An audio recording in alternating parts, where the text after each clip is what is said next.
Hey everyone, welcome to Faith in the Folds, a podcast for ministry, biblical studies, and Christian living. I'm your host, Kevin Burr. Today I had the privilege of talking with Stephanie O'Brien, a licensed professional counselor and director of the Upward Bound program at Harding University.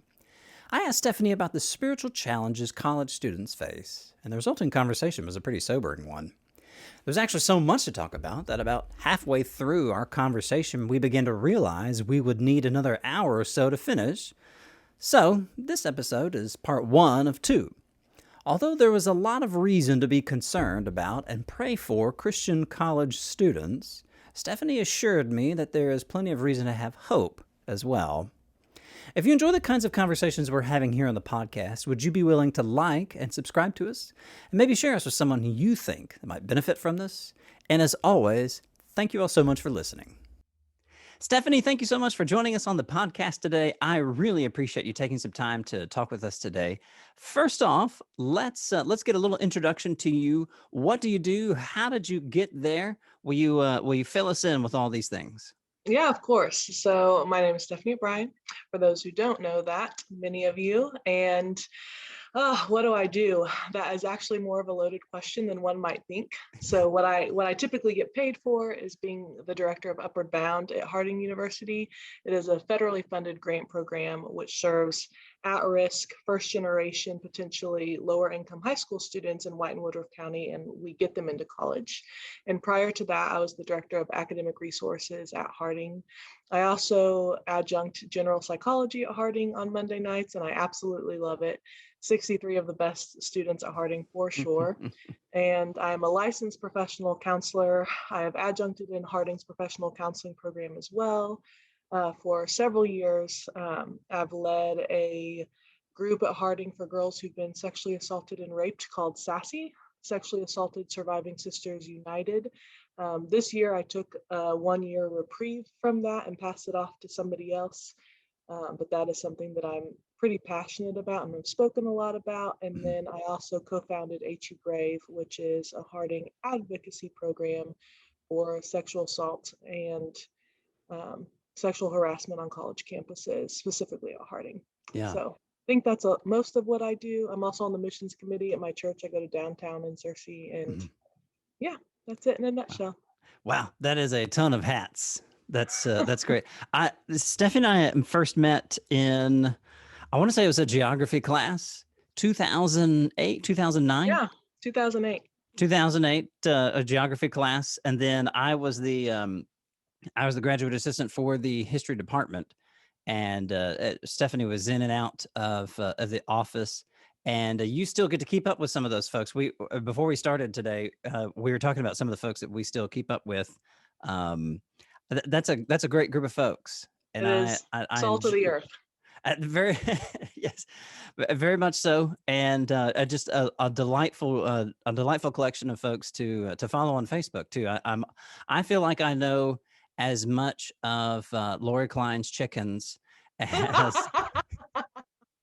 You are so right. as somebody in Searcy, right? You know, like I think I could name two of them. You're right. If I just guess, names of famous first ladies, I think You are correct, I could Abigail. get those. So, all right, Stephanie, you have worked with college students for several years now in different capacities. You mentioned the Academic Resources Center.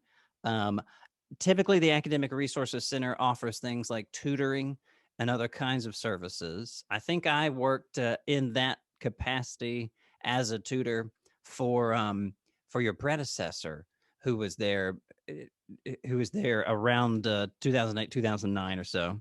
Dr. Bost. That's right. Yeah, that's right. I didn't want to guess wrongly, but that's right. That's right. And then you've also, I had not even remembered that you were an LPC, and I don't think I knew that you had been teaching some general psychology. Is that what you said? General psychology classes? Yeah. All right. Is that that's just basic introduction to psychology? Here's all the major theories, the major players over the last 200 years. Yeah, and it talks a lot about the science of psychology, and sort of my scripture for that class comes from Psalm 139 about how we are fearfully and wonderfully made. It is Probably one of my favorite side gigs for sure. It's just Yeah. a lot of fun. Yeah. Yeah. It's good to have a meaningful side gig. I'm discipleship minister here at King's Crossing Church of Christ in Corpus Christi, Texas, but I also have a very meaningful side gig that I'm passionate about. I'm an adjunct professor of New Testament Greek at Harding School of Theology, my alma mater where I Love got my that. Master's of Divinity.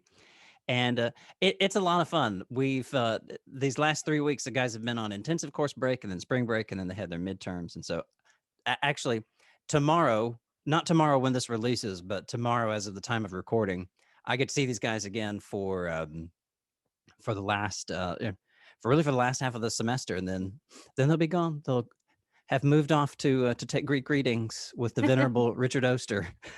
So anyway, it's meaningful to have, or it's good to have something meaningful like that.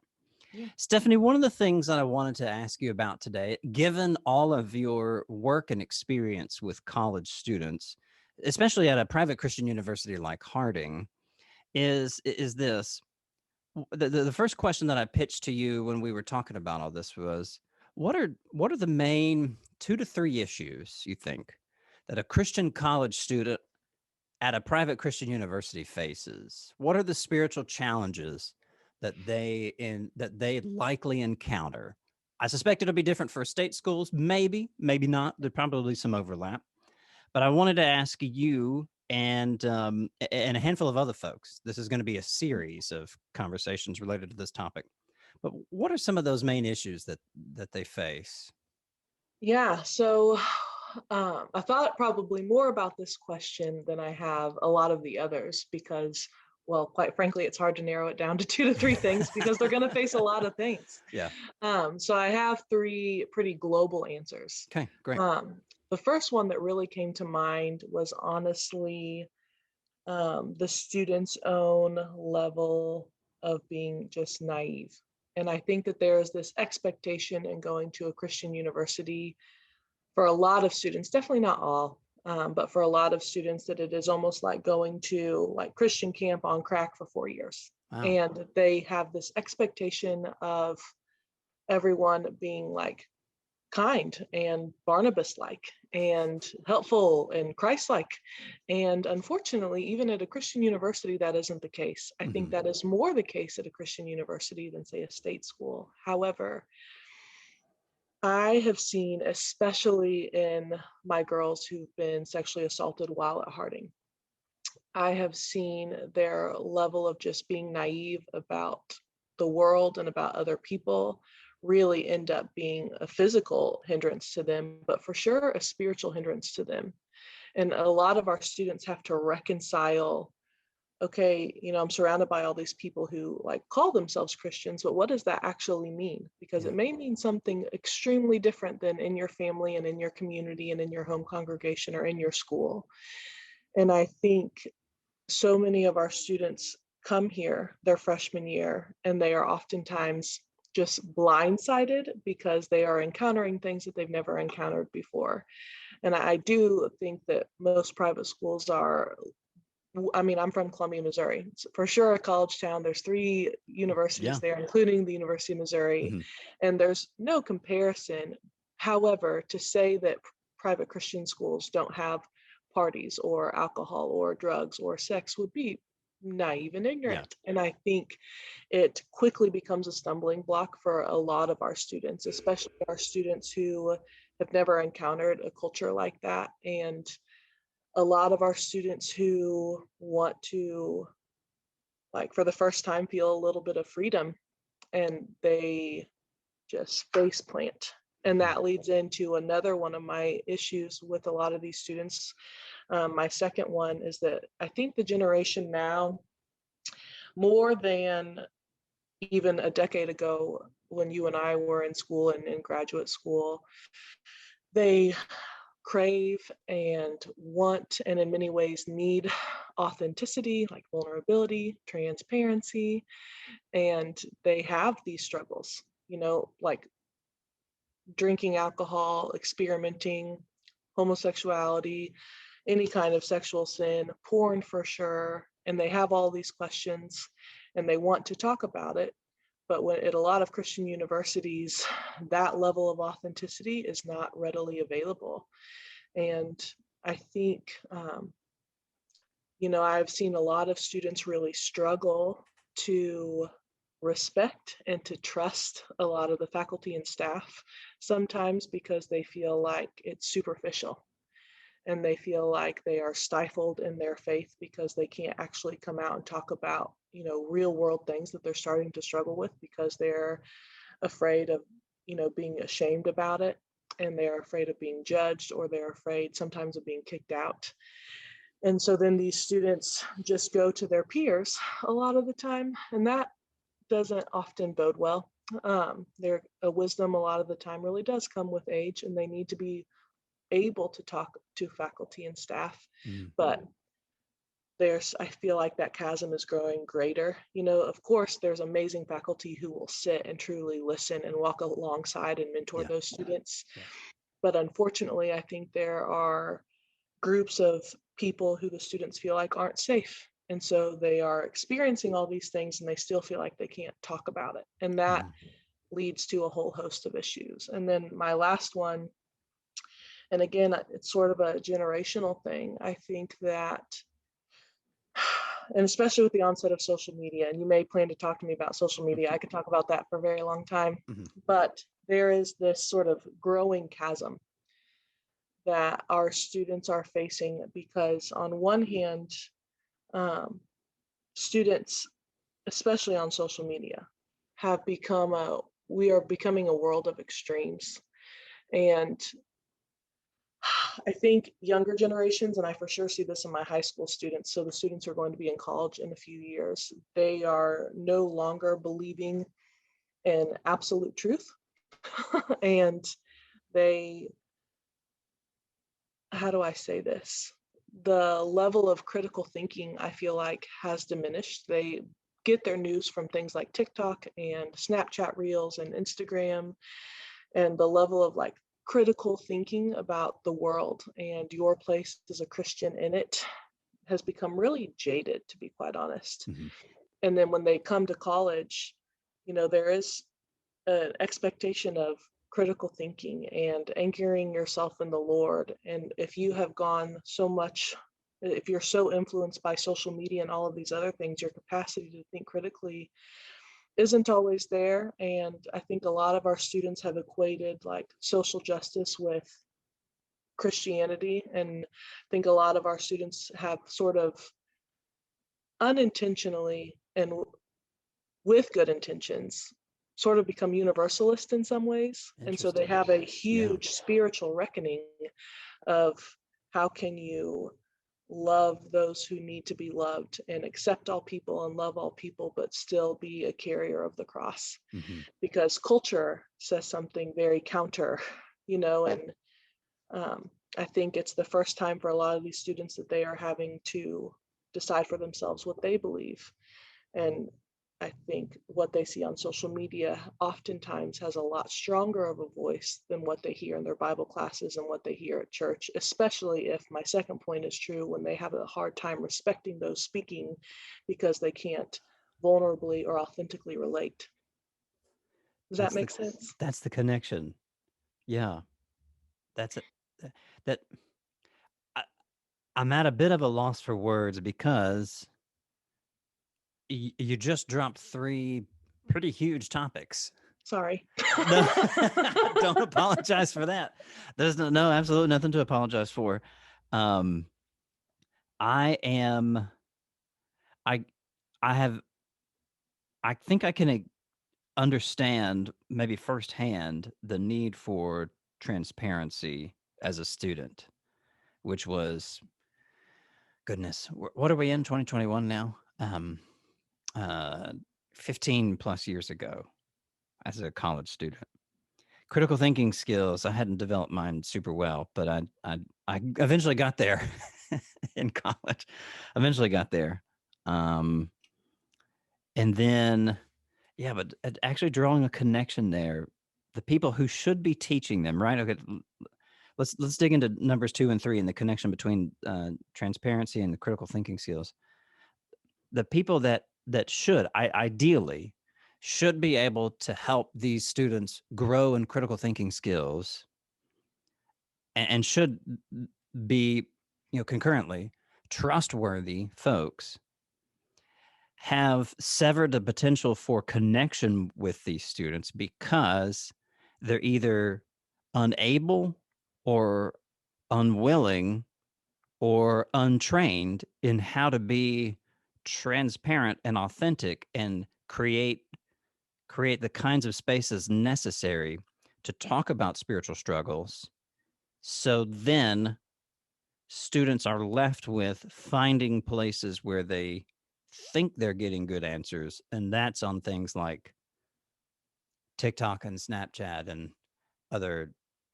Have I accurately described the connection that you're presenting? Yeah, I think you're a great listener. Thanks. I did have a counseling skills class in my MDiv, Ed Gray, over there in Memphis. Yes. It was very useful for me to take that class the semester before I got married because I learned how to listen. Way to go. So I think that might have been providential that my schedule was set up that way.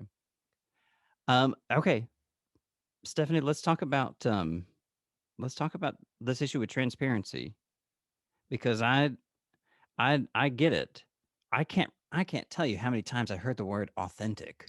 Oh, yeah, buzzword. Almost to the point where it felt like it meant nothing. Mhm. It got overused. But let's talk about this word, transparency or authentic, or this idea of that. Let's envision a Bible professor, okay?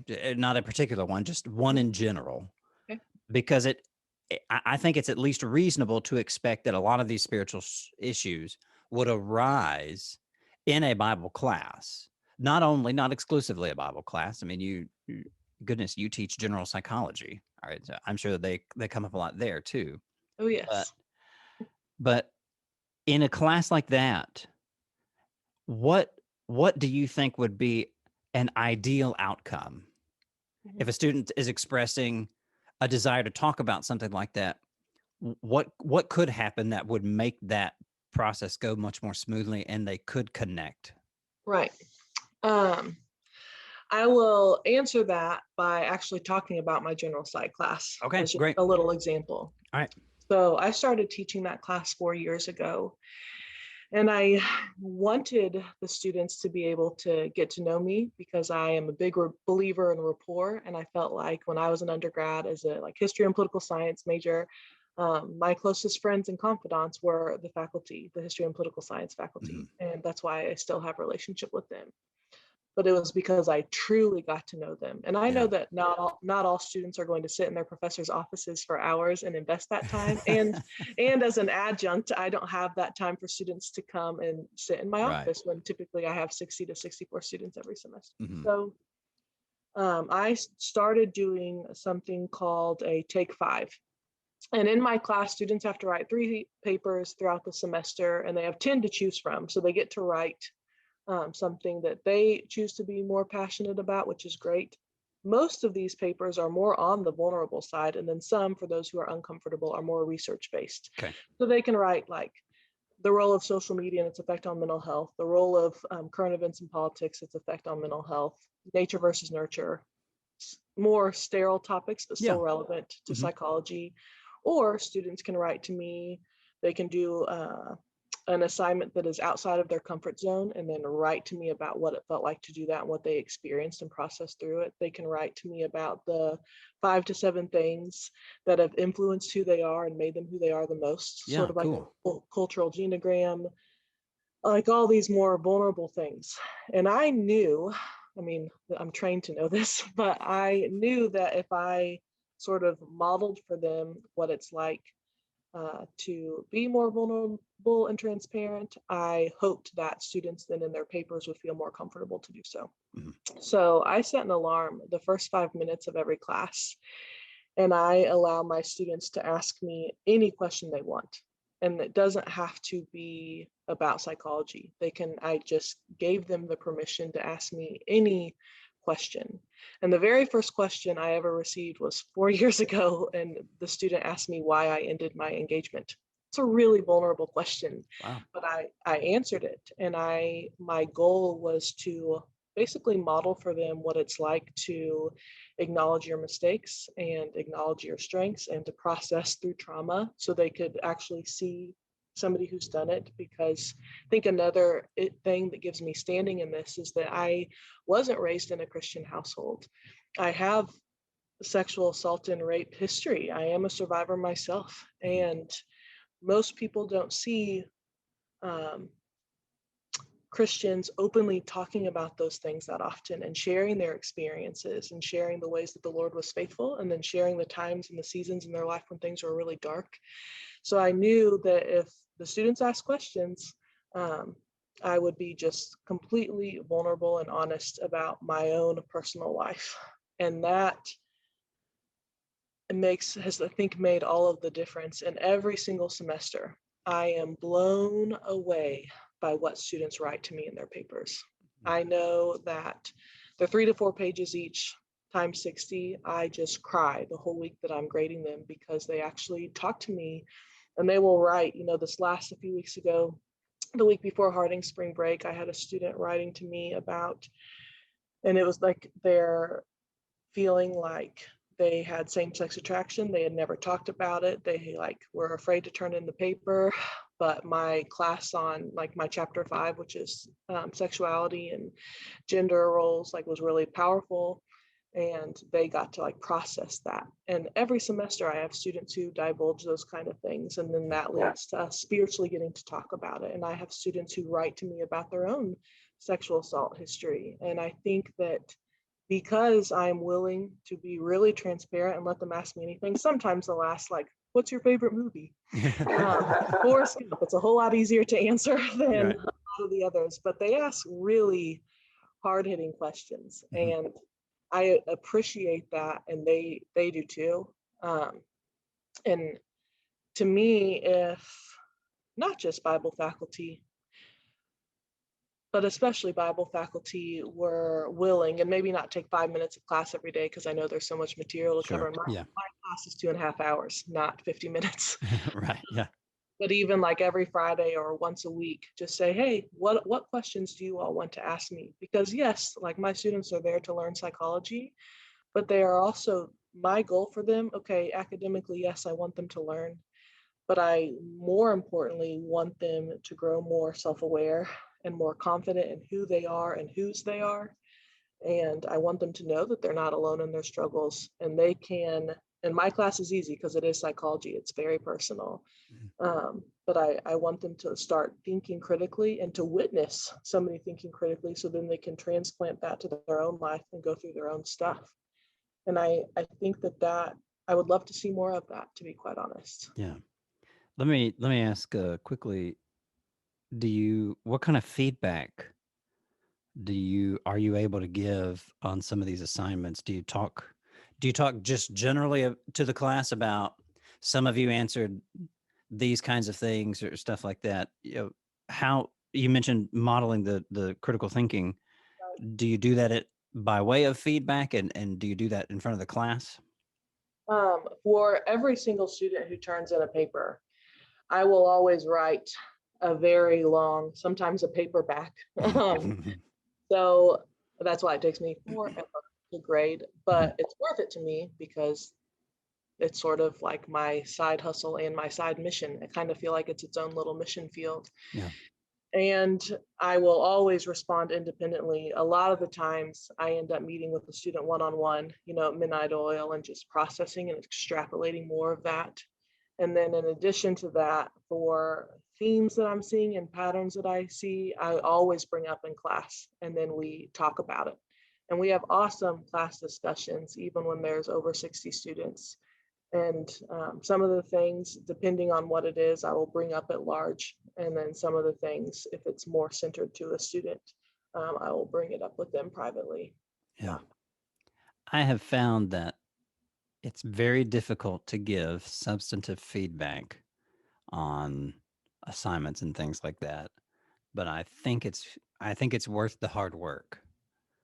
And with something as not nearly as maybe personal as general psychology, like New Testament Greek is, like elementary Greek. I do try to give pretty good feedback for them to help them kind of see. It's like, okay, all right, you saw this verb, but it has this ending, so it might not be this tense. It might be this other thing. Let me ask this: how how have you seen your students heal? What kind of healing have you seen from this trauma that they express in these papers? Yeah, it's interesting that my students are actually currently taking a test. They have 4 days to take their most recent test. It closes today at 6.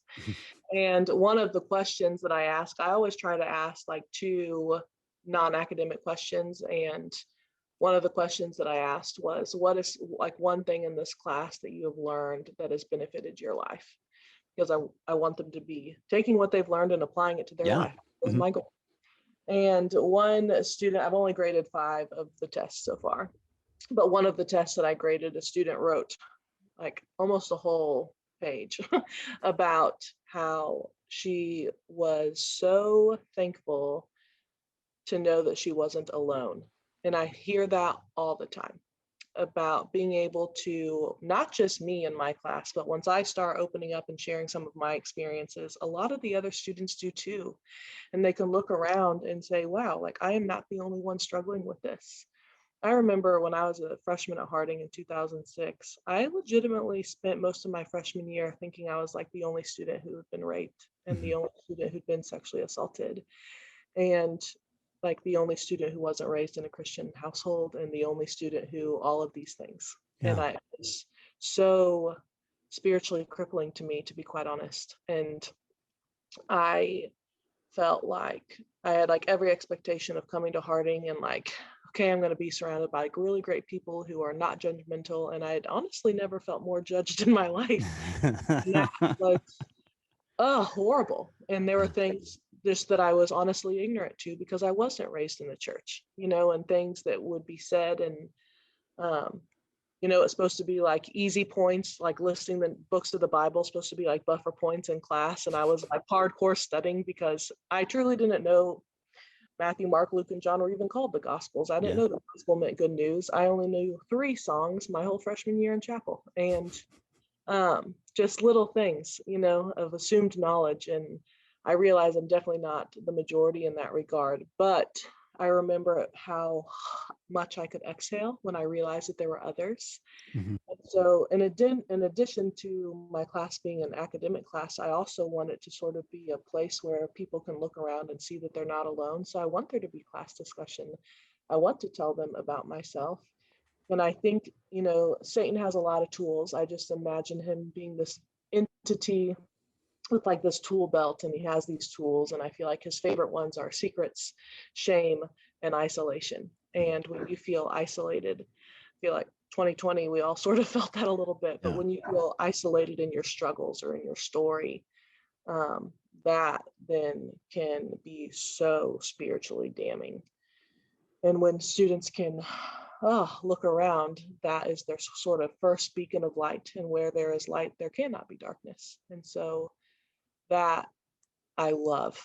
Mhm. And then that sort of is like what starts the snowball of true healing. Yeah. I'm taking notes, and I've got written down here Satan's tool belt, Mhm. secrets, shame, and isolation. I'm envisioning like a more sinister version of Batman that maybe that might cartoonify him a little bit more. But when you said tool belt, that's what Yeah. came to mind. Um, let's talk about this for just a second. Secret shame and isolation is is transparency the way that we've been describing it. Is that the antidote, or is that the beginning of breaking secret shame and isolation? Is that what you've seen in your experience in bringing spiritual healing to college students? Yeah. And I think that's why I encourage it so much and try to model it so much to my students, my high school students, my college students, counseling students. I think that if we can actually speak it out loud, then it no longer can fester in our heart and our mind and our spirit. I Mm. feel like wholeheartedly we were created for a relationship. God himself is a trinity, like is a relationship in and of himself as a Mm. being, God, Jesus, and the Holy Spirit. And I think in relationship and in community, the way you build those relationships authentically is by being vulnerable. And in order to be vulnerable, you have to be transparent. We are not meant to navigate these hardships of life alone. And we are not meant to carry that shame. I feel like guilt can be a good motivator, but I feel like shame is different than guilt. I feel like shame is a spiritual weapon for sure. And when our students are able to speak it out loud and then for it to be caught in a safe place and for someone to say, you know what, I can relate to that, or I used to struggle with that too. Let me walk alongside you and show you how I overcame this mountain. I There's so much power there. And so I do feel like it is the catalyst to begin the healing process and to begin the edification process of it becoming something that is spiritually horrible to then something that is spiritually empowering. One of the things, think of like, in Genesis, what Satan meant for evil, God meant for good.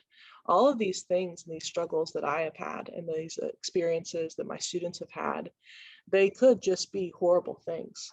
But, before the podcast, we were talking about how Philippians is my favorite book, and it is my favorite book because Paul, who himself was a murderer of Christians, then becomes a Christian. And not only that, he is then imprisoned because of it. And that's a lot of traumas, a lot of big T traumas. But then he pins Philippians, which talks more about joy than any book in the Bible. And he talks about how what has happened to him has happened for his deliverance, and it will serve to advance the gospel.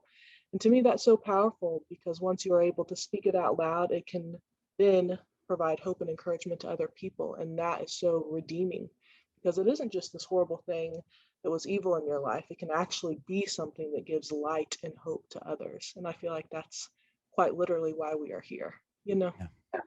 Yeah. You mentioned part of the problem. One of the big issues that a lot of Christian college students face is not having not having critical thinking skills very well developed. And one thing that negatively affects that is what social media, and maybe an unhealthy use of social media. That was another question that I had pitched to you earlier. What role does social media have in shaping the typical Christian college student's spirituality? You've given us a little hint of that. Do you have any more to say about that? Oh, yeah. I could write a book on this. So many thoughts. Coming, all Uh, right. So this is going to be the impetus for the book. there we go. Maybe I can write the forward or something. I'm ready for it. Unfortunately, I feel like social media is rapidly evolving, and what was popular yesterday will not be popular tomorrow. And we're going to have something new and equally, if not more sinister. Social media, I see the benefits. So I just have to get that out there. Sure. I've gone to Haiti 7 times and I appreciate being able to keep up with my brothers and sisters there. And that is made readily available through Facebook. I'm thankful for that. I am thankful to see the updates of my friends and family that I don't get to speak with every day. I'm thankful to know the names of Mrs. Klein's chickens. However, with all of that good, I think that I struggle with the litany of sins and mental emotional struggles that students are faced with and they have to grapple with because of just how readily available it is. So one, of course, like comparison. And for both guys and girls, the level of like insecurity, self-image, self-worth issues, which how you view yourself in many ways is often portrayed in how you view God.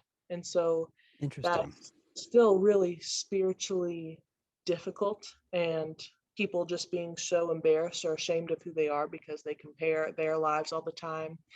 College students very much have FOMO nowadays, fear of missing out. Yeah. Mhm. And so on social media, you post the highlights of your life, but you don't often post the darkest days, and you don't often post your struggles, and you're not often transparent about what's really going on. And so people feel like, again, they're isolated and they're all alone. I also think that just the accessibility of porn. I mean, you can go on Instagram and type in a few words and have porn. And Yeah. I hate, loathe, and despise porn with an unparalleled passion. Hmm. And I have seen how crippling it can be, and not just to my male students, but to also my female students. But I've had Harding students who are 19, 20, 21 years old who already have erectile dysfunction, and it's because they've had a supreme porn addiction since they were 9, 10, 11 years old. And that's horrible. It's so upsetting because now they're in a serious relationship, they're getting engaged, and they know already in their still youth that they have this problem. But Hmm. it's also become so normalized. And so I feel like social media, its biggest threat is just how it makes all of these really horrible things seem really wonderful. And it also, the prevalence of them is so strong that it just seems normal. So that is where we have to have this reckoning of what it means to be a Christian and to be in this world but not of it. But if everyone around you is looking at porn, it really does desensitize you. It also desensitizes you to the flaws of rape and sexual assault. And that statistically is 100% true. And I think it has sort of chipped away at some of the resolve of our students, and it's the concept of creeping incrementalism, that we learn in Lori Klein's public policy class. Just slowly over time, so much that you don't even notice it. And I think this also has aided the inability of some of the older faculty and staff who didn't grow up with social media. There's always been problems and there's always been sin, but I feel like college students nowadays have a very unique problem, and it's the first time we're seeing it because since they were very little, they've had iPhones in their hands and they've Hmm. had this access that I mean, I didn't even have my first phone until I was 18 years old, but this constant access and ready accessibility, I feel like has put us into this almost like not just post-modernity, but like a hyper-modernity situation of there is no absolute truth and everything is relevant. Like it all depends on your perspective, and it just spiritually can get so frustrating. And even and I'm only 33 and 6 days, like I am not too much older. Right. Um, I have a hard time sometimes relating to the students because so much has changed in just the last decade. And I attribute much of that to social media and how quickly it has taken over these students' lives. And it is one of the things that honestly makes me feel a little bit nauseated about the impact of 2020 and this isolation slash everything going virtual. Don't even get me started on that. That's the other part of my book. But it makes me nervous because students also just believe everything they read and see. And if it's a meme, it's true. And it's sort of like when you and I were students, Jared Dockery loathed Wikipedia, because you could go in and put in anything you wanted. Um, well, this is that times a bajillion. And Hmm. that, how do you fight that? It can be so discouraging and make you really weary really quickly. Yeah. Do you think that maybe one of the ways that we can fight that is to start relearning how to cultivate genuine in-person friendships? Absolutely. 100%. That is why for my Upward Bound, we have a summer academy and the students are supposed to sort of like a college like simulation. And a lot of the Upward Bounds across the country this year are still going to do a virtual academy. Tell, There's a, tell us tell us just briefly about Upward Bound and what that yeah, is. I think we might have been talking about that before we started recording. For folks who aren't aware of what Upward Bound is, yeah. So I serve 65 students across 6 high schools in White and Woodruff County in Arkansas. there's a high school program, right? Yes, it's Okay. a federally funded high school program. High school students, these are students who have the academic propensity to go to college, but due to their like life situations, they may not have all of the chances of that because their parents haven't gone to college, and these are lower income families. And so my whole job is taking these students, typically their freshman year, and myself and my staff walk alongside them throughout their whole high school experience, help with tutoring and mentoring and ACT prep and paying for the ACT, all of those academic things. But then we also are our program at least is really holistic, and we try to help them think critically. And we provide counseling services, and it's very helping them to become the very best version of themselves Mhm. and fill the gap that a lot of their parents either can't or won't fill. Yeah. Yeah. So during the summer, my students 100% are going to be on Harding's campus and Yeah. live in the dorms and be there face to face, because already I have seen even their elevated social anxiety. They would much rather text, talk, like send each other memes, send each other Snapchats, make TikTok videos. But when we sit down face to face, a lot of them get really anxious, even maintaining eye contact. And that has been multiplied this last year when about a quarter of my students are going to school virtually because they all had that option. Mhm. So I'm making them live on campus so that they can relearn what it means to be in true relationship with people.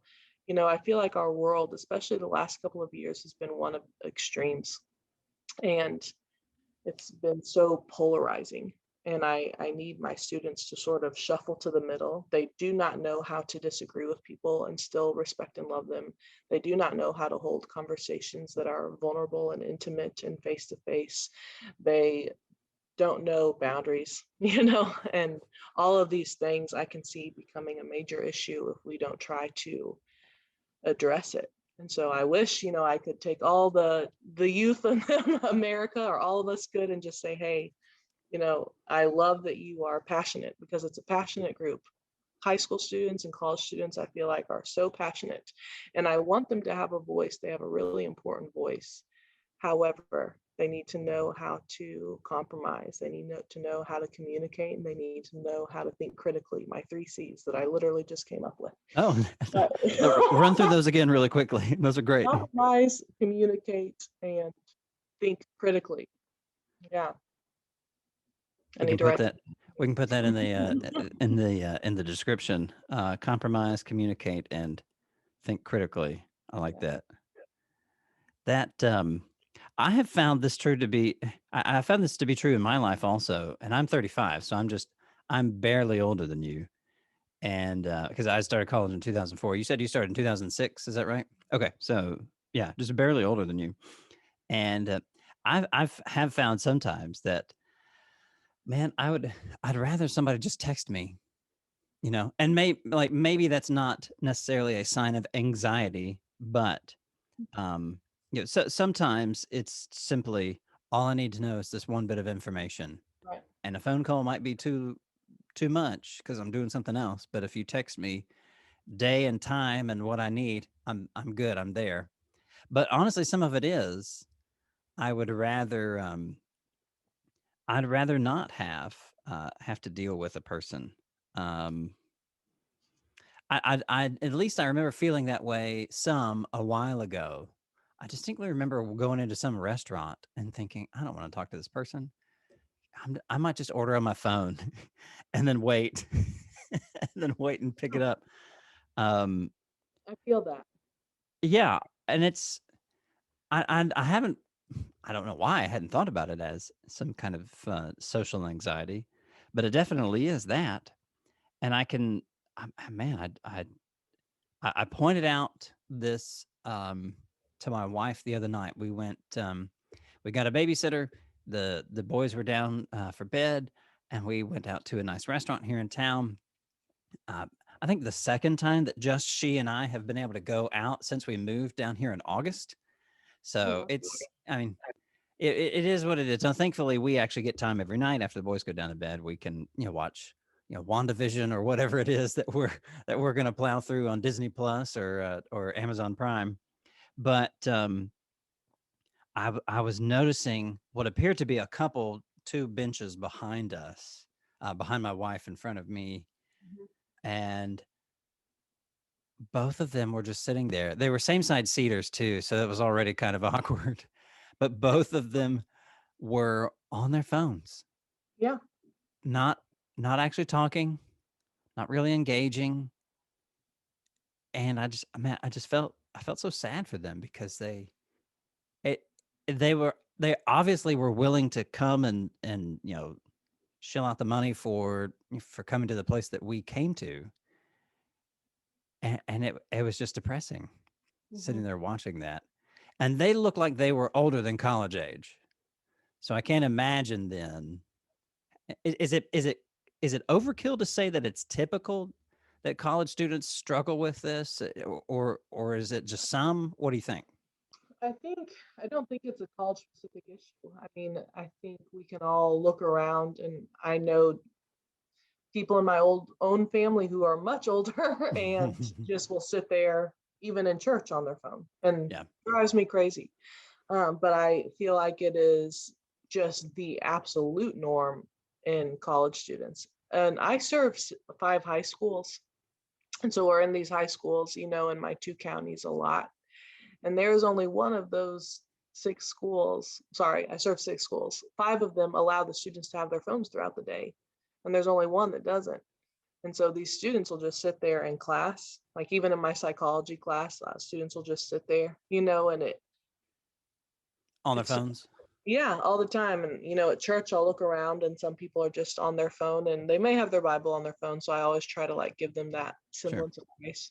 But it is something that I feel like is a pretty chronic issue, and it inhibits these relationships that we need. And it takes a whole lot more courage to speak, out loud than it is to write something. And Hmm. that can be really detrimental. People, on bullying on social media is horrible. 100% horrible, because people have a lot more courage to say whatever they want. They don't actually see the impact of their words face to face. You would never say half the things that you do on social media Oh, to right. a person's face a lot of the time, and that I have seen the downside of that as well, even at Harding, Hmm. and things that people say. And um, it's pretty sad, pretty hard. Yeah.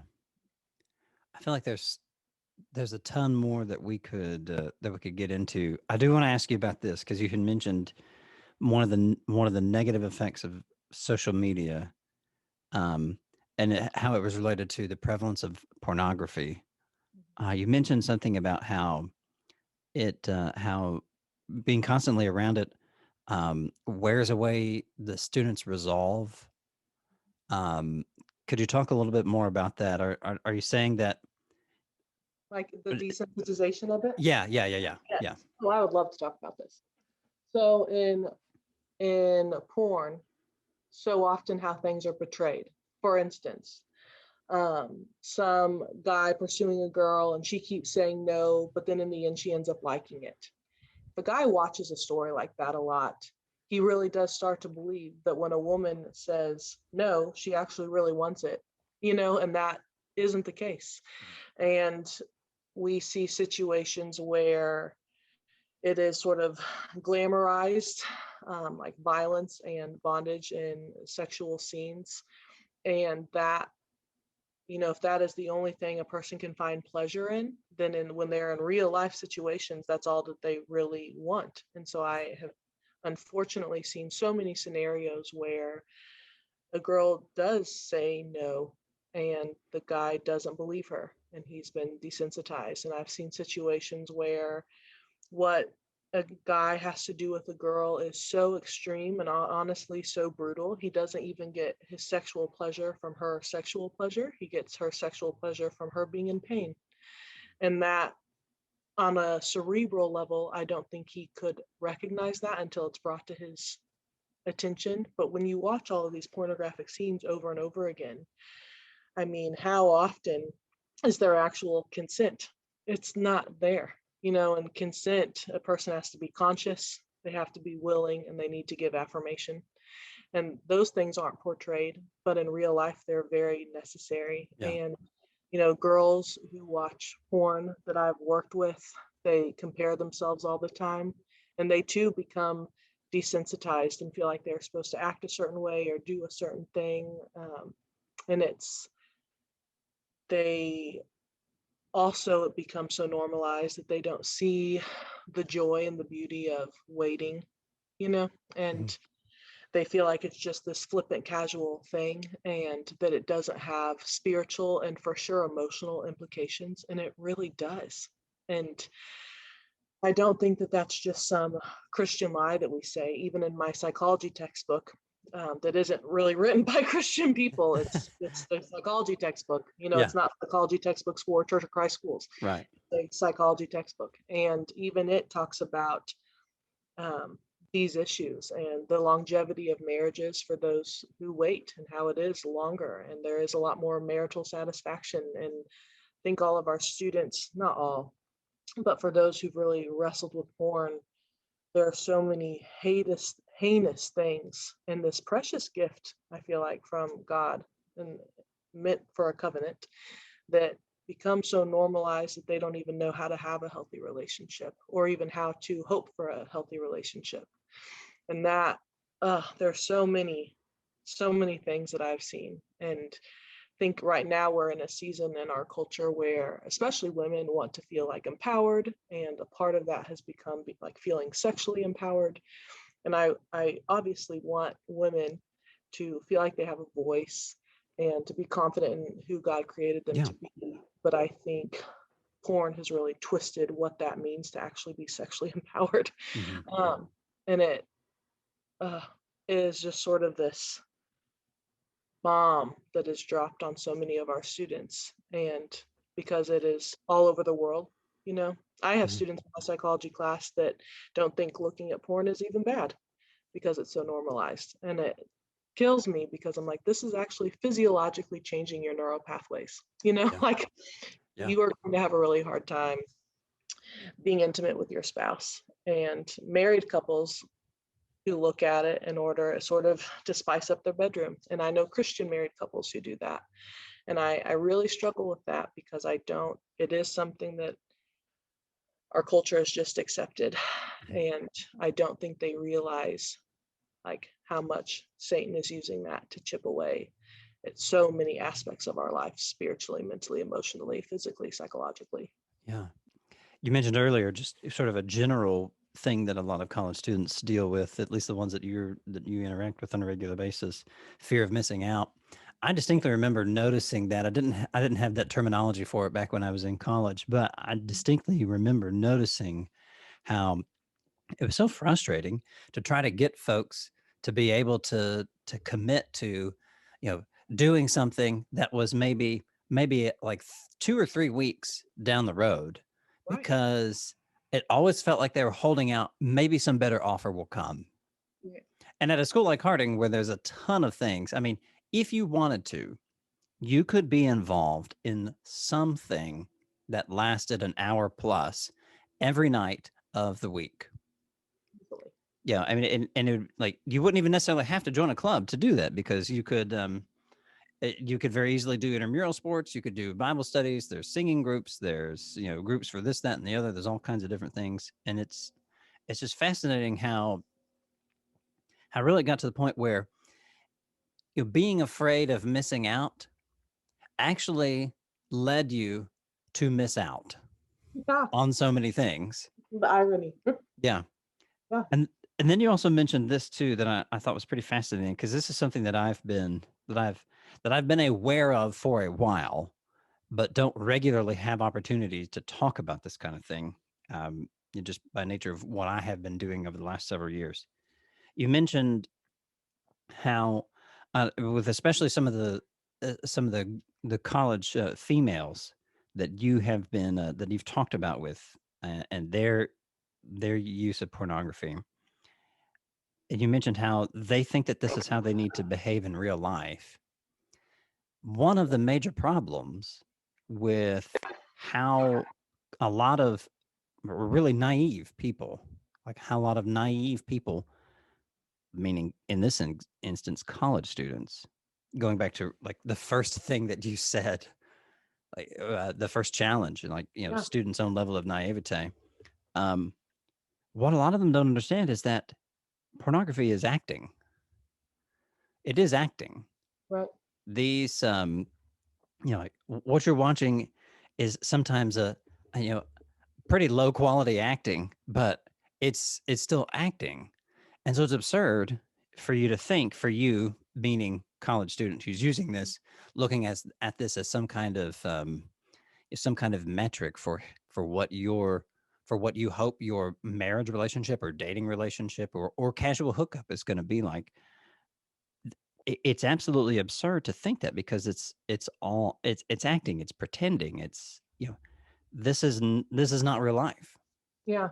The irony of students looking at that and thinking that it is realistic compared to their craving for authenticity is amazing. Like the Yeah. cognitive dissonance there. And that's why I say that there's such a lack of critical thinking all the time. Yeah. Yeah.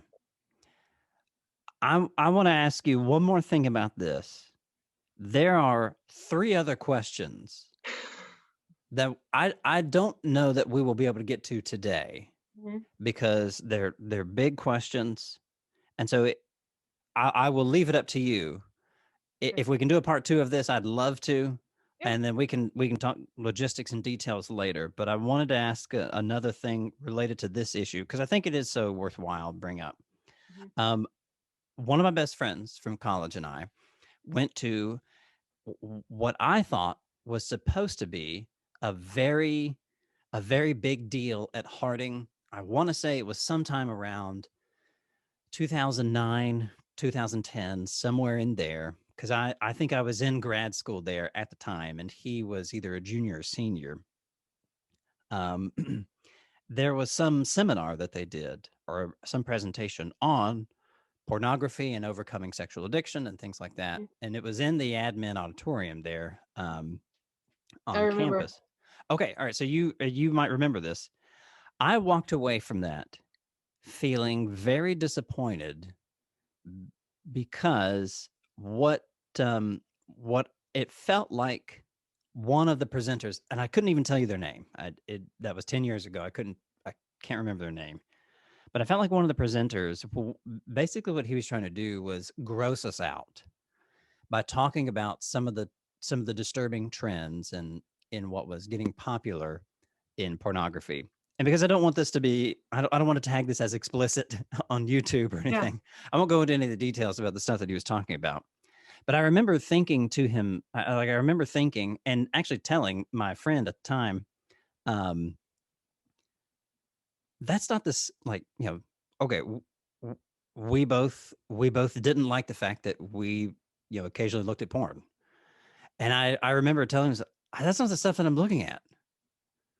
Like, that doesn't, yeah, that's gross. And like, those things are gross. But it felt like, largely, at least the part of that seminar that I attended, was very unhelpful. Is there, what would be what would be maybe a better way, rather than trying to say, hey, you know, this is all, here's what gross things they're doing in porn these days. What would Hmm. actually be a better way, do you think, of encouraging students? And maybe we can kind Yeah. of wrap up with this. Yeah. I I prefer a multifaceted approach, and this is why. You know what, how we all think and how we are all motivated as human beings is really different. Some people are very like logical, rational people. And so for them being educated on this physiologically is this is how it's changing your brain. You Mhm. know, you are creating new neural pathways when it's affecting your level of intimacy. These are the statistics. You need to know, like scientifically, this is what's happening, and to be aware in an educational kind of way. Okay. I Yeah. think other people need to hear, um, you know, they're a lot more motivated by the future and talking about how it is going to hinder intimacy with your spouse, you know, and how it will and relationship oriented, and they need to have a realistic educational conversation of like this is the impact for you as a human being and the potential impact for you, for other people. So for instance, you know, I've actually never had an issue with porn, and I praise God for that. I've had Yeah. other stumbling blocks, that just hasn't been one of them. But I have I've had 3 like very serious multi-year relationships, and all 3 of the men that I've dated, um, to some very little, some a lot more, did struggle with porn to some extent. And I think definitely not all the time, but even occasionally, even if it was like once every few months, I would take that really personally. I like hated it. Yeah. It almost felt like adultery to me, to be quite honest. And I think some people need to hear and talk about just the emotional side. And then other people, I feel like, are more outward focused and they need to hear about even just the statistics on human trafficking and how a lot of these people in these films are not actually actors and actresses. They are people who are being human trafficked, and they're not very good at self-reflecting and like being vulnerable and thinking about themselves. But when they think about other people and how it fuels the human trafficking industry, that is enough to make them stop. So I have, in my having conversations with students, both male and female, on this topic, I really try to figure out what motivates that student and utilize that Yeah. and then educate them, you know. Yeah. Yeah. The one of the things that has helped me with uh, counseling for a totally different, like for a totally unrelated thing. Um, when quarantine hit this time last year, it was it was new and very different and challenging for a lot of folks. And like I was having a very hard time adjusting, and so I called up my old counseling professor from Memphis, and sat a few sessions with him, talking, like how do I deal with everything that I'm thinking and feeling right now? How do I not take out my anxiety on my family? Mhm. And one of the things that we talked about was really the formation of habits. When I feel X, I Mhm. react Y, and it's probably rooted in, you know how, some of these things that might be underlying in under the surface. Right. I've got a professor friend of mine there in Searcy with you, Dr. Justin Bland, professor of exercise science. Mhm. He routinely talks about in his basic wellness class about this kind of thing, about neuroplasticity and how, how our pathways you get changed. And basically that's a very scientific way of describing how habits get formed. And habits get formed when your boss says something in a certain tone and you react in a certain way, or when your spouse or when your child or a friend or coworker sexually, that's applicable as well. Mhm. And not just, you know not just with a boss, or sexually with a spouse or partner, but in, like, there's so many ways in which that kind of habit forming happens. Knowing that was just mind boggling for me, because I began to see, oh, if that's true in this area and in this area, man, where else is that true? You know, Mhm. it isn't that true in a lot of other areas as well. And that was actually pretty valuable for me to see kind of how I form spiritual habits. Right. Yeah. Yeah. Yeah. It's funny that you bring that up. And last year being the catalyst for that, because for my Upward Bound students, by the end of March, we gave them all like a habit tracker. So things that they did like they wanted to do every single day. And we did sort of like a collective group challenge of who could mark off their habit tracker for the next whole month, Mhm. because it's important. And that is a part of, I feel like, sustainability, not just in a physical way and in an emotional way and in a relational way, but for sure in a spiritual way. Yeah. Stephanie, I really appreciate your time with us this morning. I have learned a lot. I have I, I have been saddened by getting by knowing some of these things. I have a nephew in college and another one who's headed there in a couple of years, and I mean they're good guys, and I think that they will do well, but they are also human. And we have students here at the church that I work with that are going into college. I have friends there in college in Searcy with you, and it's definitely something that's a group of people that we don't need to dismiss. I think in a lot of ways, college students these days, especially in the circles that I run in, a lot of college students get a bad rap because because a lot of folks believe a stereotype about colleges and universities, especially state schools, and we're just turning out folks who want to change the world, but they're inept to change their own beds, change their own clothes and stuff like that. Maybe that's always kind of been true of college students, but I think that there is some hope. Oh, I think there's a lot more than some. Yeah. I know that this was a little discouraging, but I think one of the questions you were going to ask me was about like the positive things. So maybe we can get to that next time. Yeah, Like that was question 3. We made it Yeah. through questions 1 and 2, and I had 5. Yep. Stephanie, I appreciate your willingness to talk about this. Hopefully we can have a part 2 of this and this conversation, and we can maybe offer some hope, or like you said, more than some. Maybe we can offer quite a bit of hope for churches and Christian college students, meaning college age students who are Christians, and maybe even find some ways that adults can help their Christian college age students grow and mature. So, Steffi, thanks so much for joining us on the podcast. We really appreciate your time, and we will talk to you again soon, okay? Perfect. Thank you. Bye-bye.